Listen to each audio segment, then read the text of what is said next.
Ողջույն, եթերում հարցազրույցն է, զրուցակիցս քաղաքագետ Լիլիթ Դալաքյանն է, բարև ձեզ։ Բարև ձեզ։ Շնորհակալ եմ Տիկին Դալաքյան հրավերն ընդունելու համար։ Ուկրաինա, Ռուսաստան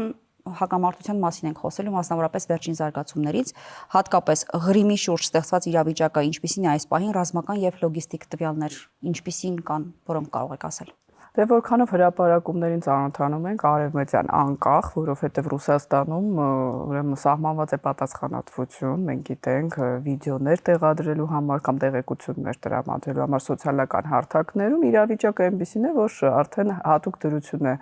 հայտարարված, օրինակ բենզինի հետ կապված կան վաճառքի սահմանափակումներ, նույնիսկ տիեզերքից երևում է այն մեծ ուրեմն հոսքը ավտոմեքենաների, որոնք փորձում են լքել Ղրիմը, ցամաքում բենզինը վերալիցքավորելու նպատակով եւ արդեն կան որոշ խնդիրներ խանութներում սննդի մատակարարման տեսքով, որովհետեւ բենզինի ուրեմն խնդիրը դա ոչ միայն ավտոմեքենաներին է վերաբերում, այլև նույն օրինակ գյուղատնտեսական ապրանքների մշակմանը, այդտեղ կերոսին է անհրաժեշտ, դիզվառելիք է անհրաժեշտ եւ մենք գիտենք, որ Ուկրաինայի նախագահը եւ պաշտպանության նախարարը միասին արտահայտություն արեցին, պետք է Ղրիմը վերածել կղզու թերակղզուց եւ որքան էլ Ռուսաստանը փորձի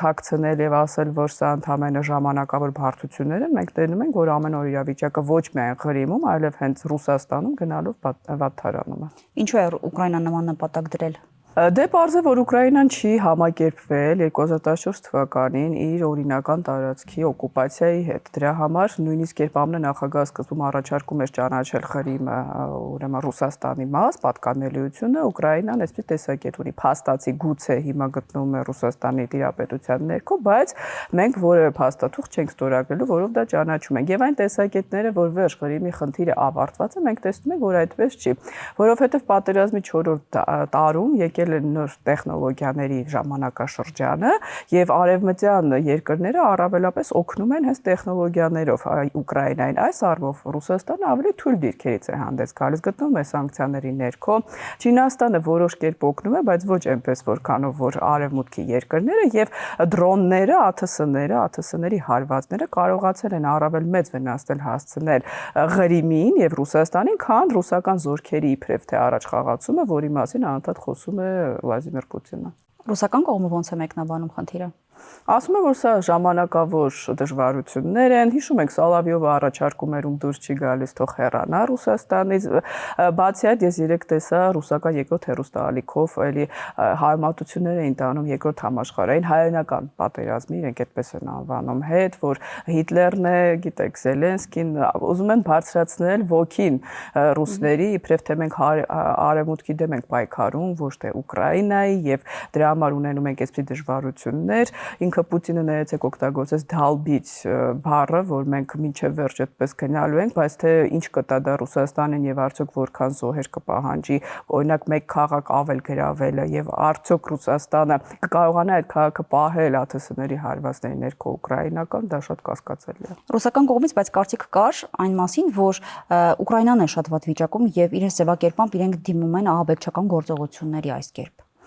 Նախ ես որքանով տեղյակ եմ, Ուկրաինան չի հարվածում քաղաքացիական օբյեկտներին եւ մարդիկ չեն մահանում, ինչպես անում է Ռուսաստանը քաղաքացիական բնակչությունը, այսինքն նախ մեկ թե ով է զբաղված ահաբեկչությամբ։ Երկրորդը բոլոր արևմտյան տվյալների համաձայն, այդ թվում նաեւ ռուսական Z-բլոգերների, որոնք արդեն լուրջ հետապնդման են արժանանում Ռուսաստանում Պուտինին քննադատելու համար, վատ իրավիճակում գտնվում է Ռուսաստանը։ Ներեցեք, եթե Ուկրաինայի նախագահի սպառնալիքից հետո Լուկաշենկոն անջատում է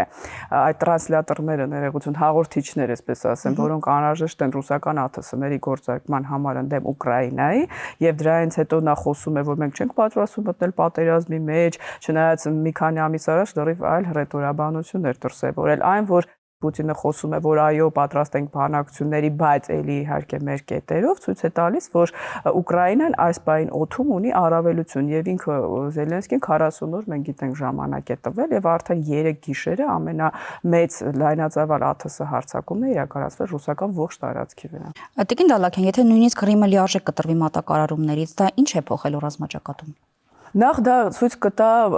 Ռուսաստանի բնակչությանը, սա ոչ թե ռազմաճակատի մասին է առաջինը, այլ այդ տեսակետի, որ վերջ այդ Կրիմնաշ մեզ մոտ է կային այդպես օդիոս կերպարներ, որ վերջ այդ հարցը փակված է։ Եվ սա փաստորեն մեծ հարված է Ռուսաստանի աշխարհի թիվ 1 կամ իրենց ասելով թիվ 2 նայած բանակի հեղինակությանը։ Հաջորդը պատերազմը տեղափոխվում է Ռուսաստանի տարածք։ Մինչ այս ռուս ուրեմն հասարակ քաղաքացին այսպես բազմոցի վրայից դիտում էր, ինչպես են սպանում ուկրաինացիներին, վախեցնում եվրոպացիներին, սպառնում հայերին եւ այդպես հաճույք էր ապրում որպես իմպերիայի քաղաքացի։ Հիմա պատերազմը տեղափոխվել է Ռուսաստանի տարածք։ Մենք տեսնում ենք, որ նույնիսկ խոսում են ընդդիմությունների հետաձգման հնարավորության Դումայի եւ նոր մոբիլիզացիայի հայտարարման մասին, որտեղ մարդուց չկա, այսինքն այդ մեծ խանդավառությամբ այլևս ռուսները չեն գնում պայմանագիր ստորագրելու, քանի որ մեծ է հավանականությունը այլևս չվերադառնալու ռազմաճակատից։ Ինչ վերաբերում է լոգիստիկա առումով, այո, Ղրիմը նաև կարևոր էր Դոնբասում ռուսական զորքերի մատակարարման տեսանկյունից եւ արդեն նշվում է, որ այնտեղ ունեն իրենք լուրջ խնդիրներ։ Բենզինը դա պատերազմի շարժիչ ուժն է, դա հայտնի է, եթե չկա բենզին, տանկերը առաջ չեն շարժվում։ Այսինքն Ուկրաինան կարողացավ շոշափել այն խոցելի կողմերը, որ կարող է ունենալ ցանկացած գերտերություն, այդ թվում Ռուսաստանը։ Բայց ինչու մինչ այս չէր շոշափել այդ խոցելի կետերը։ Եթե հիշում եք պատերազմի առաջին տարիներին, ուրեմն ուկրաինական բանակը նույնիսկ պատրաստ չէր պաշտպանել Ղրիմը։ Իրենք 2014 թվականից հետո ուղղակի հանգիստ դուրս եկան Ղրիմից, ցավով իհարկե։ Հաջորդը պատերազմի առաջին ամիսներին Ռուսաստանը հասել էր նույնիսկ Կիևի մատույցներին առաջին օրերին։ Ինքը Ուկրաինայի բանակը պատրաստ չէր պատերազմի։ Կարծիք կա, որ Ուկրաինայի վերնախավն էլ չէր հավատում, որ կլինի պատերազմ։ Բացի այդ, արևմտյան դաշնակիցները սկզբում որևէ աջակցություն չէին ցուցաբերում, չնայած Պուտինը դա ներկայացնում պես արևմուտքի պայքար, մենք հիշում ենք նույնիսկ ԱՄՆ նախագահը առաջարկում էր Զելենսկուն գալ ԱՄՆ եւ ապաստան փնտրել այնտեղ։ Բայց երբ իրենք հասկացան, որ ամեն ինչ պետք է վերցնել սեփական ձեռքերը, ստացան Եվրոպայից դրամական օգնություն եւ հասանելիություն եվրոպական տեխնոլոգիաներին, ի հակառակ դրան մենք տեսնում ենք Ռուսաստանը տեխնոլոգիական առումով մեծապես զիջում է, իրենք գիտակցեցին կրկնեն, որ կան մեթոդներ եւ արդեն 4-րդ տարում դա սկսել են օգտագործել, որոնք կարող են ստիպել նույնիսկ ամենահզոր բանակ ունեցող երկրին, մենք հիմա դա Իրանում էլ ենք իդեպ տեսնում, դա այլ թեմա է, ունենալ այնպիսի կորուստներ, որոնք կստիպեն մտածել, գնալ առաջ, թե փորձել ձևականորեն գոնե սկսել բանակցությունը։ Հիմա ինչ կլինի։ Կգնան գոնե բանակցությունները առաջ։ Հրապարակումներ կան, որ էլիտայում դժգոհություններ կան Ռուսաստանի։ Այո, հատկապես Աբրամովիչի ռուս գործարարի այցից հետո Ուկրաինա խոսակցություն կա, որ տնտեսական բլոկի հատկապես Նաբիուլինը, Սիլուանով անդամները Պուտինին կոչ են անում, նաև տնտեսական իրավիճակից ելնելով գնալ հրադադարի։ Մենք լսում ենք, որ արդեն Ղազախստանից եւ Սինգապուրից են ուզում բենզիններ կրել։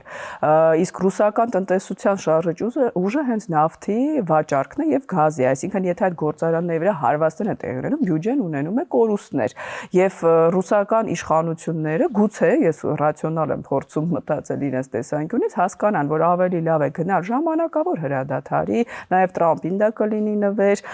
ուժեր հավաքել, որքանով է հնարավոր այդ ընթացքում չգիտեմ, իսկ ժողովրդին էլ կասեն, դե գիտեք, մենք պայքարում ենք ամբողջ աշխարհի դեմ, սա պատերազմի ավարտը չի, բայց մենք բանակցություններ ենք վարում, որովհետեւ մարդասեր ենք, հիշում ենք Ռուսաստանը, երբ լքում էր ուրեմն Ուկրաինայի օկուպացված տարածքները, որոնք Ուկրաինան հետ է վերադարձել, ասում էին, սա մարդասիրական ժեստ է։ Այսպես։ Ռուսական կողմը որևէ փուլում կամ որևէ սցենարի պարագայում կարող է հրաժարվել Ղրիմից։ Ռուսական կողմը կարող է, բայց Վլադիմիր Պուտինը չի կարող, որովհետև նրա իշխանությունը պահպանվում է այդ լոզունգի վրա, որ ռուսկի միր, ես վերականգնում։ Ռազմավարական ինչ նշանակություն ունի այս հարցը Ռուսաստանի համար։ Ռազմավարական առումով դա դեպի Դոնբաս, այսպես ասած, Դոնեցկ Ուկրաինայի գրավման համար է կարևոր, սա մեկ, բայց ինձ համար ես ակնհայտ է, որ սա ավելի հեղինակությանն է հարվածելու Պուտինից։ Պուտինի իշխանությունը հեղինակության վրա է հիմնված, դա հիմնված չի բարեկեցության վրա, ռուժորդի։ Մարտի դաշտում էական փոփոխություն չի լինի։ Մարտի դաշտում ոչ մի էական փոփոխություն չի լինի, այլև կտեսնենք իրավիճակ, երբ Ղրիմը ըստ էության կդառնա ոչ այսպես բրիգոդնի, ոչ այլևս այդտեղ ապրելու որևէ կենսունակ լինելու հնարավորություն չի լինի ռուսների համար։ Էլ չասած, որ այդտեղ Ղրիմի թաթարները աջակցում են Ուկրաինային, Միլի մեջլիսի խոսնակներ խոսում, որ մենք պիտի վերադարձնենք Ղրիմը։ Սա առաջին հերթին ոչ միայն հարված է լինելու ռազմական դաշտում, այլ Պուտինի իշխանությանը, դա կփլուզի այն միֆը, որ մենք Ղրիմը վերադարձրել ենք, որ մենք անպարտելի ենք եւ ռուս ժողովուրդը կհարցնի թե այս 4 տարին եւ միլիոնավոր կորուստները ինչի համար էին։ Արևմտյան երկրներն ինչ են ասում Ուկրաինայի նման քայլերին։ Լուր են իրենք հետևում։ Եթե հիշում եք պատերազմի սկզբում, դիտեմ շատ ճիշտ հարց եք տալիս, ուրեմն արգելում էին հարվածը Ռուսաստանի տարածքին։ Ասում էին, որ նույնիսկ օկուպացված ուկրաինական տարածքային չէին ողջունում ԱՄՆ օրինակ կողմից մատակարարված հրթիռների օգտագործումը։ Վերջերս Զելենսկի-Տրամփ հանդիպումից հետո Financial Post-ում հրապարակվեց հոդված, որի համաձայն իբրև թե Տրամփը Զելենսկուն կոչ է արել շարունակել հարվածները եւ այնպես անել գովել է նրան, դա բոլորի արժեվ ԶԼՄ-ների, որ դուք հաջողություններ ունեք, ասում են Տրամփը սիրում է հաջողակներին։ Եվ այդ տեղեկատվությունը հետախուզական տալիս է ԱՄՆ-ն։ Առանց ԱՄՆ-ի տված տեղեկատվության Ուկրաինան դժվար կարողանար այսպես հաջող հարվածել ուրեմն ռուսական նավթամիաշակման գործարանը։ Իդեպ սա պատասխան է նույնպիսի տվյալների տրամադրմանը Ռուսաստանի կողմից Իրանին։ Այսինքն հիմա արդեն Եվրոպան ոչ թե ասում է մի հարվածեք, այլ լռում երբեմն կան նաև երկրներ, որոնք նշում են, որ Ուկրաինան իրավունք ունի հարվածել եւ պաշտպանել իրեն։ Բայց ինչ փոխվեց։ Փոխվեց այն, որ Ուկրաինան ապացուցեց ճնշումները իր հանդեպ այդքան էլ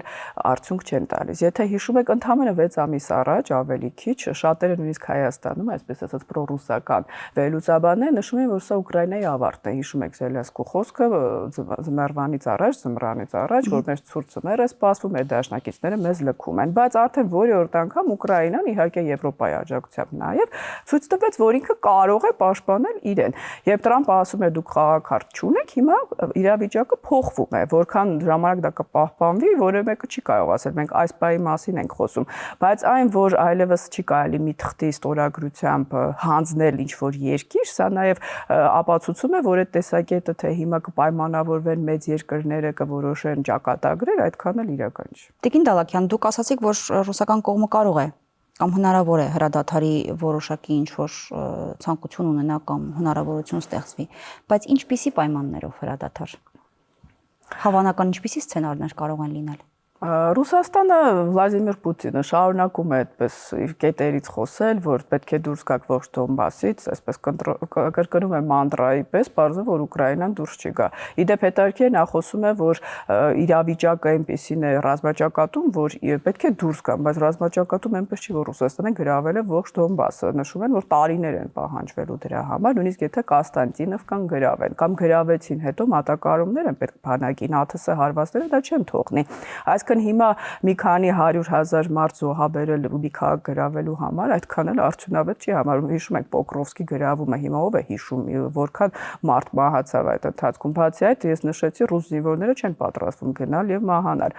Ես կարծում եմ Ռուսաստանը կցանկանա գնալ էսկալացիայի Եվրոպայի ուղղությամբ, դրա մասին նույնիսկ խոսում են Լատվիայի հետախուզական ծառայությունները, Լեհաստանի, Ֆինլանդիայի, որ հասկանալով Ուկրաինայում անզորությունը կփորձեն փոքր, բայց ՆԱՏՕ-ի անդամ երկրում ինչ որ պրովոկացիայի գնալ ստուգելու համար, այնպես չի որ բան են կորցնում ՆԱՏՕ-ի ռեակցիան եւ գլխավոր երկրի։ Բայց դա ավելի կմեծացնի, եթե ձեր գնահատման ռուսական կողմը արդեն իսկ վատ վիճակում է, ավելի ընդհարցակել գործողությունների տարածությունը, արդյոք դրանով ավելի մեծ վնաս չի հասցնի ինքն իրեն։ Տեսեք, խնդիրը որն է, ի տարբերություն Ուկրաինայի բնակության եվրոպացիները չեն ուզում պատերազմել։ Բոլոր հարցումները ցույց են տալիս, որ այս պացիֆիստական նույն Գերմանիայում չէ, հիմա փորձում են նորից վերականգնել ժամկետային զինծառայությունը, ցանկություն չկա։ Հաջորդը պոպուլիստական ուժերը, որոնք դեմ են Ուկրաինային աջակցությանը, գնալով մեծ թափ են հավաքում եւ Գերմանիայում դաշնային ընտրությունների ժամանակ նույնիսկ հիմա տեսնում ենք, որ Հունգարիան էլ է արդեն խոչընդոտներ ստեղծում նոր ղեկավարը Ուկրաինայի արագ անդամակցության համար, Ֆինլանդիայում են երբեմն հնչում ձայներ, Լեհաստանում տեսանք փախումը Զելենսկու հետ Կարլ Նավրոցկի կողմից, որ հիմա կան տեսակետներ, որ մեզ Ուկրաինան ավելի մեզ համար վտանգ է Լեհաստանում աջակողմյան ուժերի կողմից, քան Ռուսաստանը։ Այսինքն, բացի այդ, քանի որ գլխավոր երկիրը ՆԱՏՕ-ի, ԱՄՆ-ն այս տարի ընտրությունների մեջ են կղվելու եւ հայտնի չի Դոնալդ Թրամփը ինչ իրավիճակում կլինի, Պուտինը հույս ունի, իմ կարծիքով եւ նաեւ ըստ արևմտյան հետախուզական տվյալների, վախեցնել, ընդհանրապես վախեցնել, դա չի նշանակում, որ Ռուսաստանը պիտի ՆԱՏՕ-ի դեմ պայքարի, դա նշանակում է, որ փոքր ինչ որ Էստոնիա, Նարվա, մի փոքր բնակավայրում կգնան պրովոկացիա, որպեսզի վախեցնեն։ Կհաջողվի թե ոչ չգիտեմ, բայց այն, որ Ռուսաստանը այլ քայլ չունի այս բանին, ես այդպես եմ մտածում։ Իսկ Ուկրաինան հրադադարի ինչպիսի պայմաններ առաջ կքաշի։ Ուկրաինան իհարկե կխոսի, որ մենք նույնպես բանակցում ենք, կարևորը հրադադարն է, գիտեք, երկու կողմն էլ կասեն, որ մեր վերջնական նպատակը սա է, մեկը կասի, մենք չենք ընդունելու օկուպացիան, Ռուսաստանը կասի արդեն մեր սահմանության մեջ են այս 4 մարզերը, բայց երկուսին էլ պետք է հրադադար։ Ուկրաինային էլ է պետք է այնտեղ էլ կամ արթուժի խնդիր, այդտեղ էլ ունեն կարիք նոր զինատեսակների հանգստության, ըստ էության Կիևը ամեն օր ենթարկվում է եւ ենթարկվելու է քաղաքացիական բնակչությունը լուրջ հարվածների։ Էլի կգա ձմեռվա խնդիրը, երկու կողմին էլ անհրաժեշտ է, բայց ամեն մեկը իրեն ավելի հաճելի սոուսով դա կներկայացնի։ Լավ, գոնե ավարտը այս ամենի երևում է ինչ-որ փուլում կամ հավանական սցենարներ առաջիկա ամիսներին ինչպիսին է կարող են լինել։ Հավանական ինձ համար սցենարը այն է, որ միջանկյալ ընտրություններից առաջ աշնանը Ռուսաստանը, եթե ամառային հարձակումը որևէ արդյունք չտա, իսկ ես այդպես եմ մտածում ելնելով այս իրավիճակից, կհայտարարեն բանակցությունների սկիզբ, հրադադար, բայց պրոպագանդիստները կնշեն, որ սա ավարտը չի, մենք շարունակելու ենք, գուցե այդ ընթացքում փորձեն Ուկրաինայի ներսում էլ խառնակիչ գործողություններ անել, կասեն Զելենսկին լեգիտիմ չէ, դե հրադադար է, դե հիմա գնացեք ընտրությունների, ունի Ռուսաստանը ունի ինչ-որ ծրագրեր, բայց Ուկրաինան էլ իհարկե կշարունակի հրթիռներ արտադրել, Պետրիոտ համակարգերը կարևոր է, որ սկսեն իրենց երկրում արտադրել, որպեսզի նախագահ Տրամպից այլևս կախված չլինեն, օդային պաշտպանության հետ կապված հակաօդային ունեն խնդիրներ, բայց ես վստահ եմ, քանի դեռ Ռուսաստանում նախագահ է Վլադիմիր Պուտինը, նրա իշխանության սպառնալիք է Ուկրաինայում պատերազմը դադարեցնելը, վերադարձի խնդիր կա զինվորականների, բացատրել կրկնում եմ սեփական ժողովրդին ինչի համար էր այս պատերազմը եւ այս զրկանքները, եւ բոլոր հարցումները ցույց են տալիս, փակ հարցումներ են անցկացվել Ռուսաստանում Լևադա ցենտրի, որ Պուտինի հեղինակությունը նվազում է եւ այն տեսակետը, որ նա ուժեղ է, ոչինչ որ մենք վատ ենք ապրում, ոչինչ որ իրենք միլիարդ հատեր են գոնե Ռուսաստանը իմպերիա է։ Բայց Ռուսաստանը Պուտինը չի կռվում։ Ռուսաստանն է կռվում։ Տեսեք, որն է խնդիրը, Պուտինը չի կռվում, բայց Պուտինը Ռուսաստանը ներքաշել է մի պատերազմի մեջ, որից դրական ելքով Ռուսաստանը չի կարող դուրս գալ։ 21-րդ դարում մտածել, որ կարելի է օկուպացնել Եվրոպայի ամենամեծ երկիրը, չունենալով դրա համար ռեսուրսներ։ Ռեսուրս, այսինքն իրեն զեկուցում են, չէ՞, իրավիճակը կամ ռազմաճակատում ասում են, չէ՞, որ մսային ներողություն հարձակումներ են, բայց որևէ արդյունք չկա։ Հաջորդը բանակում թալան է համատարած։ Այո, կոռուպցիա կա նաև Ուկրաինայում, բայց դա հետաքննվում է գոնե։ Հիմա ռուս զինվորները բողոքում են, որ իրենք չունեն բենզին, չունեն զենք, իրենք պատրաստված չեն։ Այդ տեխնոլոգիաները, որոնք Starlink օրինակ անջատվել է, հիմա Ռուսաստանը մեծ զրկանքներ է կրում։ Բայց միանշանակ ասել, որ ռուսական կողմը պարտվել է, դա էլ իրատեսական չի, չէ՞։ Իրականությունը դա չի։ Տեսեք, շատ հաճախ այդ բառը սխալ են օգտագործում, ինչ նշանակում պարտվել։ Եթե Հայաստանում կամ աշխարհում կա տեսակետ, որ Ուկրաինան պիտի գրավի Մոսկվան եւ Ռուսաստանը փլուզվի, ես այդպես չեմ մտածում։ Ուկրաինայի համար հաղթանակը Զելենսկին նշել է մեզ այլ երկրից հողեր պետք չեն։ Սեփական երկիրը ազատագրելն է եւ լինելը կենսունակ։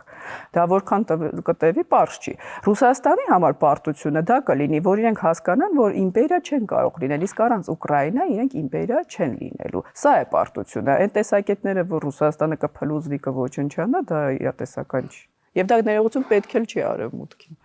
Լավ, վերջին հարցը, Ռուսաստանի դերի նվազումը կամ բարձրացումը այս պատերազմի ելքից ինչպիսին կլինի Հարավային Կովկասում մասնավորապես։ Եթե Ռուսաստանը գնա հրադադարի, ես վստահ եմ, որ կփորձի այլ տարածաշրջաններում իր դերը բարձրացնել, որտեղ պետք չի զինվորական ինչ-որ ռազմական լուծումներ։ Ուկրաինայում ռազմաճակատը կիլոմետրերը դա համեմատելի չեն Հարավային Կովկասի փոքր երկրների հետ կամ նույն օրինակ Սուվալի Միչանսկի հետ, որը միացնում է մերձբալթյան երկրները ԵՄ-ին։ Շատ փոքր տարածք է, դեպ Լուկաշենկոին դրա համար էլ օգտագործում են եւ փորձում են նրան ճնշել պատերազմի մեջ ներքաշվելու համար։ Ղազախստանի հյուսիսում կան մեծ թվով ռուսներ, գուցե այնտեղ իբրև թե ռուսներին ճնշեն։ Ինչ կարող է անել Ռուսաստանը, արդեն իրենք դասեր քաղեցին, որ զորքով հարց չեն լուծում, իսկ իրենք ունեն նաեւ այլ պրոպագանդիստներից, լրտեսական ցանցերից մինչև տնտեսական ճնշումներ Հարավային Կովկաս երկրների։ Իսկ հայ-ռուսական հարաբերությունների տեսանկյունից պատերազմի ելքը ինչ նշանակություն կարող է ունենալ թե պարտության, թե հաղթանակի դեպքում ռուսական կողմի։ Երկարաժամկետ առումով ենք մենք հիմա քննարկում պարտություն, որովհետև ես մոտակա մի քանի տարին չեմ տեսնում լուծում այս խնդրին, դա կլինի Վլադիմիր Պուտինի իշխանությունից հեռանալուց հետո։ Նույնիսկ հրադադարն եք մի քանի տարվա հրադադարը ես ավելի հավանական եմ համարում, հրադադարի դեպքում Ռուսաստանը կրկնում կփորձի գոնե Հարավային Կովկասը չկորցնել, իսկ Հարավային Կովկասը չկորցնելու համար չպիտի կորցնի Հայաստանը։ Այդ ճանապարհին նա կգնա բոլոր մեթոդներին եւ արդեն Ռուսաստանի տարբեր բարձրաստիճան պաշտոնյաների կողմից հնչեցվող հայտարարությունները է դա ապացուցում են, որովհետև հարավային Կովկասից հետո գալիս է հյուսիսային Կովկասը, որտեղ Թուրքիան ունի մեծ ազդեցություն, իսկ դա արդեն Ռուսաստանի մասնատմամբ է հովի։ Բայց ինչ մեթոդներ ասում եք կգնա տարբեր բոլոր մեթոդների Առաջինը տնտեսական ճնշման, եկեք չմոռանանք, որ նույնիսկ Հայաստանի իշխանությունները խոստովանում են։ Այսինքն ճնշի Հայաստանի, որ չկորցնի, թե հակառակը պետք է Սիրիաշահի, որ չկորցնի։ Չէ, իրենք սխալ են միշտ մտածում։ Հիմա էլ ՀԱՊԿ-ի հետ կապված հայտարարություն կար վերջին շրջանում։ Ռուսաստանի սխալը որն է, իրենք դեռ կարծում են, որ 21-րդ դարում, ինչպես Ուկրաինայում, կարելի է ճնշելով ինչ-որ մի բանի հասնել։ Ոչ, իրենք երկարաժամկետ առումով չեն հասնի։ Խոսքը կարճաժամկետ առումով հայ ժողովրդին պատճառվող վնասների մասին է եւ ակնհայտ է, որ Ռուսաստանը հանգիստ չի հեռանալու որևէ տարածաշրջանից։ Դա վերաբերում է նաեւ Մոլդովային, Գագաուզիայի խնդրով, վերաբերում է Ղազախստանին, Միջին Ասիայի երկրներին եւ Հայաստանին եւ Ադրբեջանին, նաեւ Վրաստանին։ Երկարաժամկետ առումով Ռուսաստանը պարտվել է Վլադիմիր Պուտինը, Ռուսաստանը ներքաշել է մի ծուղակի մեջ, որից ինքը դուրս չի կարող գալ հաղթողի տեսքով, բայց այդ ընթացքում, ինչպես նշեց Վլադիմիր Պուտինը, չկա Ռուսաստան թող չլինի աշխարհը։ Նա ինչ վնասներ կհասցնի փոքր երկրներին, արդեն երևա ապագայում։ Շնորհակալ եմ զրույցի համար։ Շնորհակալ եմ։ Զրուցակիցս Լիլիթ Դալաքյանն էր։ Կհանդիպենք։